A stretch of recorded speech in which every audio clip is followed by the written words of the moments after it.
Cotonou, la santé entre dans une nouvelle ère numérique. Professionnels de santé, partenaires et invités se sont donné rendez-vous ce vendredi 6 mars 2026 à Majestic Kadjeun pour découvrir Yara, une plateforme innovante de e-santé qui ambitionne de rapprocher patients et médecins grâce au numérique. Portée par la société Alpha Technologies, cette solution technologique permet de transformer l'accès aux soins au Bénin en simplifiant la communication entre patients, professionnels de santé et structures médicales. La cérémonie débute par le mot de bienvenue du directeur commercial et marketing d'Alpha Technologiques, M. Isaac Kedoronsi. Face aux invités, il insiste sur la nécessité d'intégrer les outils numériques dans le système de santé pour répondre aux défis d'accès aux soins. Mesdames et messieurs les représentants de l'association des pharmacies privées du Bénin, nous vous souhaitons une chaleureuse bienvenue. Nous n'oublions pas également les distingués invités dans leur rang, chefs d'entreprise, partenaires et autres personnes de qualité ici présentes dans cette salle pour l'ouverture de cette séance qui marque le départ de notre application de e-santé Yara, qui est spécialement préparé pour faciliter le parcours de santé au Bénin.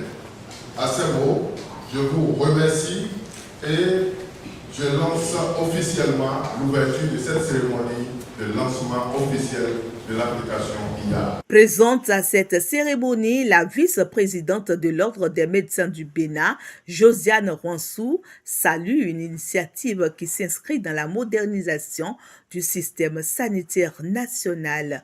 Pour elle, l'appropriation de cette plateforme par les professionnels et les populations permettra d'améliorer la qualité des services offerts aux patients. Cette application qui va quand même régler beaucoup de problèmes d'insuffisance de ressources humaines dans nos villages, dans nos campagnes éloignées de Cotonou, de Porte-Nouveau, qui va nous aider à améliorer la qualité des soins, de voir comment l'adapter à notre communauté. C'est la première chose. Deuxième chose, de quand même réglementer. Vous avez bien commencé, vous avez parlé de la PDP, vous avez parlé d'avoir rencontré l'ARS, mais de poursuivre dans l'amélioration et dans l'innovation comme vous avez commencé. Et moi je finirai en disant, je pensais, nous sommes à la mode de l'IA.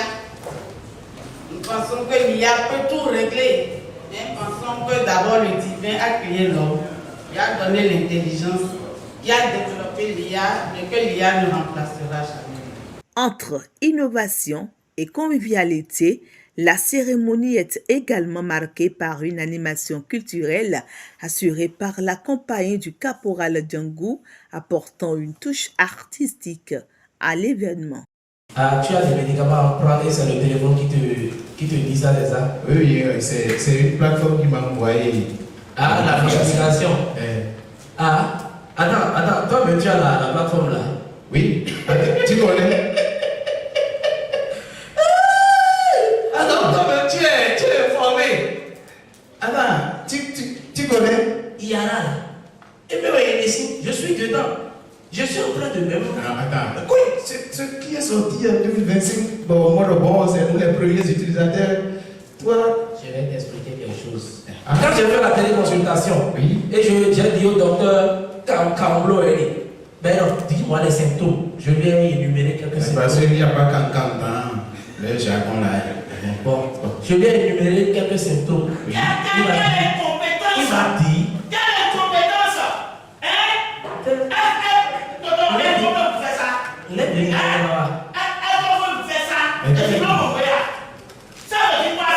Non, c'est ça. En fait, c'est ça qui montre que tu es dans le pays. À toi aussi tu es avec lui. C'est ça? Oui. Quand il y a un problème dans ce pays, c'est toi qui le Non, il y a... Bon, tout le monde c'est... Il dit là, il n'y a pas de méthode. Pourquoi? Nous allons fermer l'hôpital de Zone là. Non, je vais fermer. Maman va fermer l'hôpital de Zone. Alors, toi, tu travailles. Ne perds pas le temps. Il va quoi. Mais Tu travailles au ministère de la Santé. Tu vas fermer l'hôpital pour moi. Une simple consultation de 9h et on me reçoit à 16h. Attendez. Mon beau-père est décédé. À cause de la consultation. Mon frère, tu n'es pas dans le pays. Attends. Tu es allé à l'hôpital là à 9h et c'est à 16h. On te reçoit. Toi, tu poses les questions pour te rassasier. Attends, Attends, finalement, ton beau-père est, comme on le dit là, ici, alors t'as fumé, c'est ça? il a vendu là. Attends, c'est là d'ailleurs parce que il faudrait pas que. Vous ne voulez pas m'aider. Attends, calme-toi. Je sais que je tourne. Si je sais que ton sang est chaud. Mais calme-toi. Dans les solutions, on implique moi. Me battre là, je n'ai pas encore fait. Seulement que ce que tu viens de me dire m'a touché profondément. Moment central de la rencontre, la présentation détaillée de la plateforme par son concepteur, Pascal Batio, ingénieur de conception en génie électrique. Devant les participants, il dévoile les différentes fonctionnalités de l'application IARA. Téléconsultation sécurisée, prise de rendez-vous en ligne, dossier médical numérique, suivi des traitements, messagerie sécurisée entre patients et médecins, autant d'outils pensés pour simplifier le parcours de soins et réduire les difficultés d'accès aux spécialistes. Voilà, quand elle télécharge l'application IARA, voilà la première page qui s'affiche. Elle peut procéder à son enregistrement. C'est très simple, fluide et facile d'utilisation. Il y a deux possibilités pour s'inscrire. Vous pouvez vous inscrire avec le numéro de téléphone ou avec l'email. Elle avance avec le numéro de téléphone. Nous avons deux niveaux de sécurité. D'abord, le système vérifie qu'il s'agit bien de vous. Il vous envoie un code OTP à 6 caractères sur votre téléphone que vous devez mettre pour valider.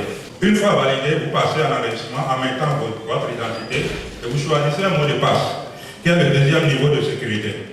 Après avoir choisi le mot de passe, vous identifiez un code PIN qui vous est personnel, un code à 4 chiffres, qui va vous permettre à tout moment que vous connectez avec l'application d'utiliser ce code PIN.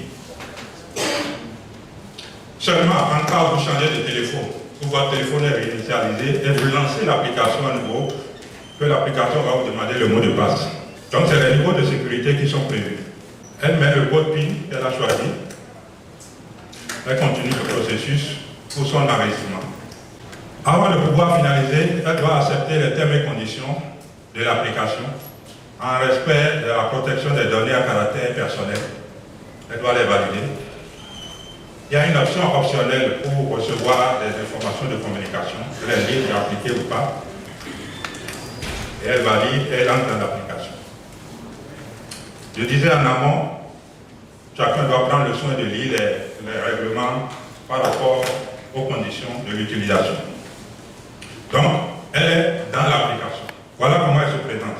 Vous avez les rendez-vous à venir, vous avez l'historique si vous avez déjà utilisé, ou si c'est la première fois, prenez rendez-vous. Il y a plusieurs onglets. Rendez-vous, prescription, commande et compte. Dans chaque onglet, il y a des détails sur les commandes déjà faites et les détails sur votre compte. Pour prendre un rendez-vous, vous cliquez sur le bouton prendre un rendez-vous ou vous cliquez dans l'espace de recherche. Vous pouvez voir défiler tous les médecins qui sont présents dans votre zone géographique et les cliniques aussi disponibles. Elle décide d'utiliser l'option de voix pour sélectionner, parce qu'on peut utiliser la voix pour parler directement au téléphone, pour présenter son symptôme. Et l'IA qui est intégrée dans l'application vous fait des suggestions. Et donc actuellement, l'IA comprend aisément le français, elle peut parler français. Nous allons bientôt faire parler les langues nationales à l'IA. Elle peut parler Fon, elle peut parler Itaca, pour les personnes qui ne parlent pas français. Donc, elle va décrire son symptôme et l'IA va lui proposer les spécialités que vous pouvez voir. il y a 2 médecins pédiatres qui correspondent à ce qu'elle recherche. Elle peut aller dans les détails de chaque médecin pour voir. Voilà. Elle choisit le docteur Kakochichi, qui, comme précision, est en Espagne. Donc depuis Dassa, elle consulte un médecin qui est en Espagne. Elle voit le prix de la consultation, les différents horaires disponibles, créneaux horaires disponibles pour ce médecin. Elle peut les parcourir et elle choisit son créneau et passe à la confirmation de son rendez-vous. Donc elle paye le rendez-vous suivant le prix que le médecin a défini. Alors à ce niveau, vous pouvez voir, il y a 2 options. Elle choisit rendez-vous en présentiel ou rendez-vous en téléconsultation, par vidéo. Donc elle prend rendez-vous par vidéo parce que c'est une urgence et elle a déjà identifié que le créneau est disponible. Sinon, on a la possibilité de prendre en présentiel et vous allez à l'heure indiquée à la clinique. Je dirai dans ce détail plus tard. Donc elle doit payer 8 400 francs. Alors, elle n'a pas de solde sur son compte puisqu'elle vient de la créer. Elle doit recharger son compte. Elle va procéder à la recharge du compte. Comprenez que nous n'avons pas utilisé un intégrateur. Nous avons développé nous-mêmes notre portefeuille électronique qui est intégré à l'application. Donc, les recharges peuvent être faites par MTN Mobile Money, ça peut être fait par Move, bientôt Certis. Vous pouvez utiliser aussi des cartes Visa pour recharger votre compte. Donc, la consultation étant de 8 500, elle décide de recharger 10 000 francs avec MTN Mobile Money. Pour la transparence, les frais sont affichés avec les pourcentages que retient MTN, 1,2%. Donc elle paye 10 120 francs pour avoir 10 000 sur son compte. Quand elle lance le prompt de MTN, l'opérateur s'active. Elle peut confirmer avec son code. Le code est flouté pour raison de sécurité. Elle continue le processus avec l'opérateur. Et donc, l'opérateur valide que 10 000 a été crédité sur son compte. Et le système aussi confirme que le rechargement est réussi. Donc, après cette étape, maintenant, elle peut continuer sa prise de rendez-vous avec son médecin en téléconsultation, bien sûr. Là, elle confirme le rendez-vous en payant et il y a une notification qui lui indique que le rendez-vous est confirmé. L'heure aussi est indiquée ainsi que la date. Les détails du médecin, le nom du médecin, le type de consultation, la clinique, tous les détails avec le frais payé sont indiqués dans l'espace. À ce niveau, elle doit ajouter des informations parce que le médecin doit savoir pourquoi il veut consulter, s'il y a des petits détails qu'elle pense donner en termes de documents requis.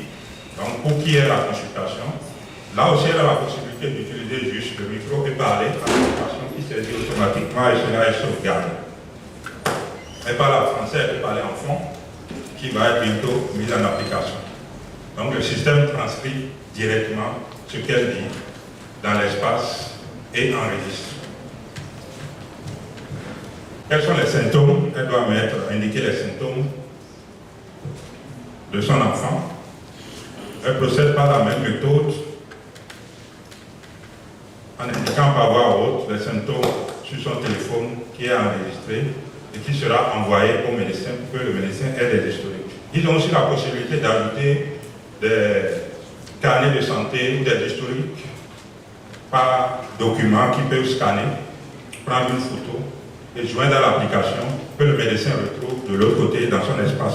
Et le médecin est préparé à qui vient et les informations relatives avant la consultation. Donc, vous pouvez aussi reprogrammer la consultation s'il le faut ou peut-être l'annuler. C'est des conditions qui sont prévues, mais on ne peut pas annuler plus de 2 fois. Il y a des frais appliqués. On ne peut pas s'amuser à prendre une consultation et à se mettre à l'annuler, mais c'est prévu. Ok, elle vérifie, elle envoie les informations qu'il faut et de son côté, c'est bon. Le médecin reçoit en même temps la notification qu'un patient a pris un rendez-vous tel jour et doit se tenir prêt pour la consultation. À quelques heures de la consultation, le médecin aussi reçoit la notification et lance la vidéo pour le cas de téléconsultation. Là, l'heure étant venue, elle lance la vidéo. ça tourne en attente que le médecin ne se connecte. Mais avant que le médecin ne se connecte, nous avons passé sur l'espace du médecin. Voilà le médecin. De son côté, avec son ordinateur, voilà ce qu'il a. Son tableau de bord, il a les files d'attente. Donc, Amina, on peut voir en première place. Ceux qui sont en attente, tout ça là est confirmé. Donc, le médecin voit. Pour ceux qui sont dans la salle d'attente, il y a une salle d'attente aussi virtuelle qui permet de gérer tous les patients qui sont en attente. Alors, le médecin voit qu'il est en premier. Amina s'est préparé puisque toutes les informations ont été données. Il va marquer comme arrivé et lancer la vidéo. Voilà. Donc, le temps que le système ne se mette en place, pour que la vidéo puisse se faire, pour qu'on suive quelques minutes la consultation. Et le médecin a toutes les informations que la patiente Amina avait mentionnées dans son espace de l'autre côté. Il y a des documents qui ont été joints, le médecin a accès aussi, évidemment.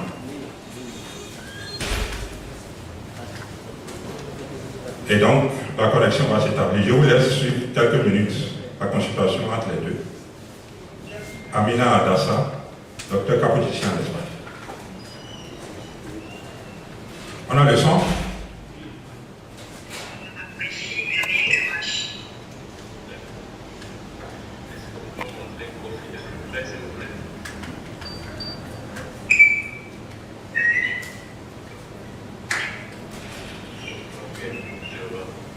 Merci.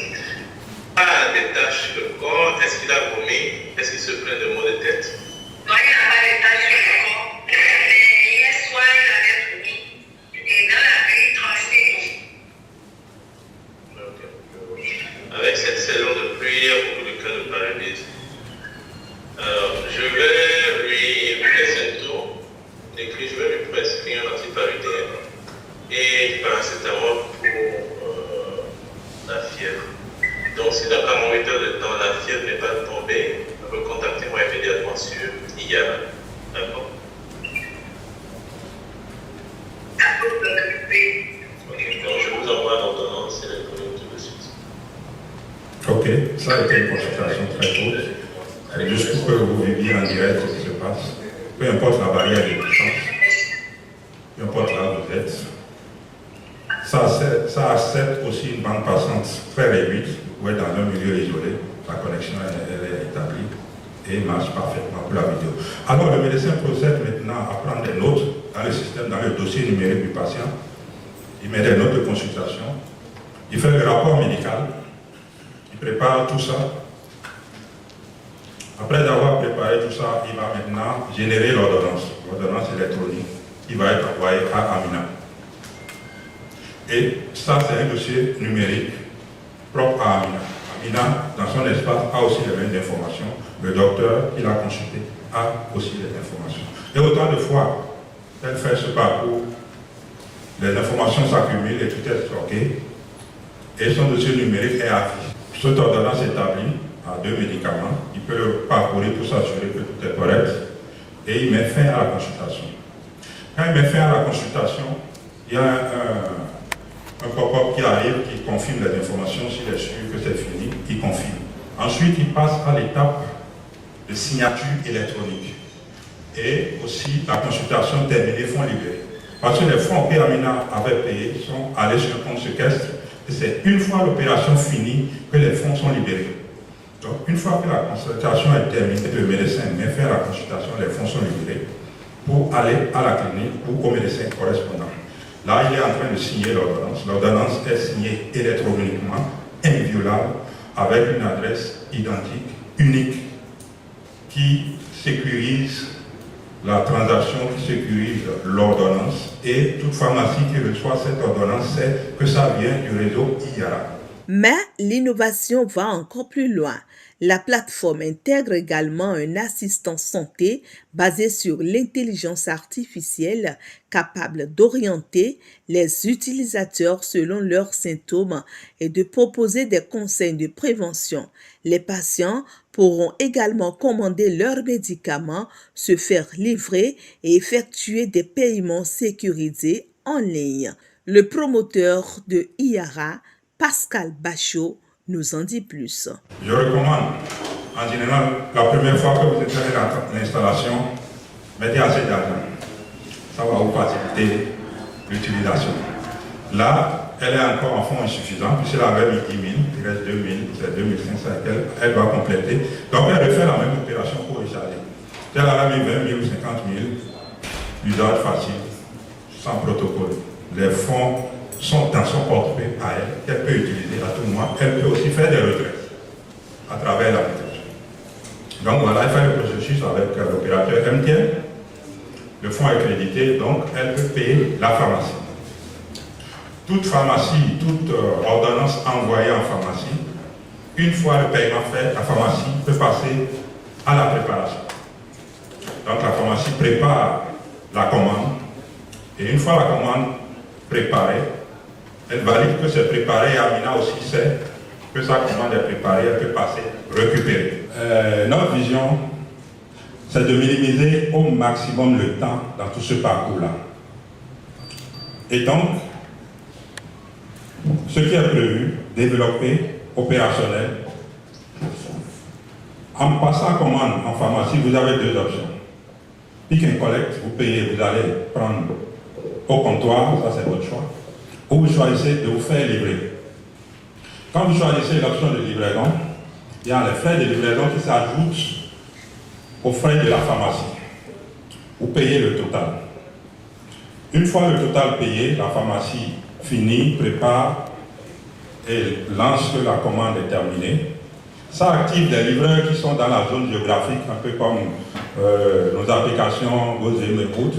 Et donc les livreurs partenaires, qui sont des livreurs de IARA, reçoivent la notification et le plus proche active et va à la pharmacie prendre le colis, avec des conditions bien sûr prévues, sécurisées pour s'assurer qu'il n'y ait pas de fuite d'informations ni de médicaments. Tout est scellé avec des branding IARA. Le livreur qui reçoit le code, qui reçoit la commande, un code aussi secret lui est généré. Et pour aller récupérer en pharmacie, c'est ce code-là il présente en pharmacie. Il confirme que c'est le livret assermenté qui vient reprendre ce colis-là. Il prend le colis avec son GPS, l'utilisateur peut suivre qu'il a récupéré et la distance qu'il parcourt, où est-ce qu'il est allé, s'il est en train de se balader avec son colis, il verra. Il arrive devant l'utilisateur, c'est au patient maintenant de lui donner un code à lui. Parce que dès qu'il a récupéré, un code est généré pour le patient. Il est chez lui à la maison, bien sûr. Alors, quand le livret arrive avec son colis, c'est le patient qui lui communique un code que lui doit mettre dans son système, que le système reconnaît et valide. Et tout le monde est d'accord que c'est bien à cette personne que le colis doit être remis. Et il remet le médicament. Le système valide que la transaction a été finalisée. Et en ce moment-là, le paiement de la pharmacie est libéré, le paiement du livret est libéré, et les commissions, est très important, de IARA est aussi libérée. Avant le lancement de la plateforme, IARA Alpha Technologies ouvre une nouvelle page dans l'intégration du numérique au service de la santé au Bénin, une innovation technologique qui pourrait à terme transformer la relation entre patients et professionnels de santé et rapprocher davantage les services médicaux des populations.